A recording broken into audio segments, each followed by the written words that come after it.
Tuko maeneo ya Chamazi katika jimbo la Chamazi wilaya ya Temeke. Tuna wadau mbalimbali, moja ya mdau ni huyu dada ambaye anaipenda msondo vilivyo. Dada anaitwa nani? Naitwa Sarafina, ni mdau kutoka Mbagala. Dada wewe una muda gani tangu uanza kuipenda msondo kwa? Kwa kweli mimi na miaka mingi sana. Toka ukuaji wangu naipenda msondo na mpaka nilipofikia bado nafuatilia msondo mpaka leo. Katika hizi ratiba zake za wiki wewe unaendaga sehemu gani na sehemu gani? Mimi huwa sikosi hata moja, kuanzia Jumatatu mpaka Jumapili. Okay, unazungumzia Jumatatu hizi za mfano Kisuma 5G. Jumatatu ya tarehe 30 tutakuwa Kisuma 5G. Jumatatu tutakuwa pia vile vile. Jumatano heshima ratiba naijua. Alhamisi wende Yanga Kisuma. Jumapili nilizenga mapema sana kuanzia Tafuni na kutoka Nizenga kazi.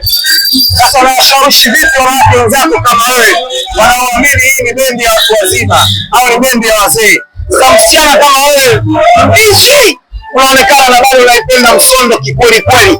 Kipi kinakuvutia msondo ngoma? Msondo unanivutia kwa kitu kimoja. Kwanza wana nyimbo ambazo ni nzuri zenye ujumbe mzuri. Msondo sio wazee. Msondo ina ujumbe mzuri ambao unaweza kufikia yoyote yule pale. Kwa hiyo nawakaribisha jamani wasichana. Sio msondo wanashangazi, msondo ni wasichana. Jamani, tuungane tukaribie msondo. Unachoangalia ni chochote cha msondo ngoma. Leta kipande kutoka ili wajue. Maana huko unasikika, yani kutoka kipande kile. Ndio nyingi sana. Tuko moja.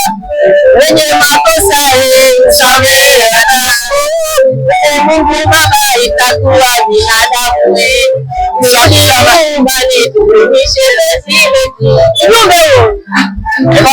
Kama tulivyowaambia, hii ni Bizonga Lounge. Hapa sisi kila siku ya Jumapili kuanzia majira ya saa 10 kamili mpaka saa 2 za usiku. Endeleeni kutufuatilia kupitia mitandao yetu ya kijamii. Tuwakaribishe sana wana Dar es Salaam na nchi ya mkoa wa Dar es Salaam. Tuendelee kuenjoy, tuingie ndani tukapate mambo.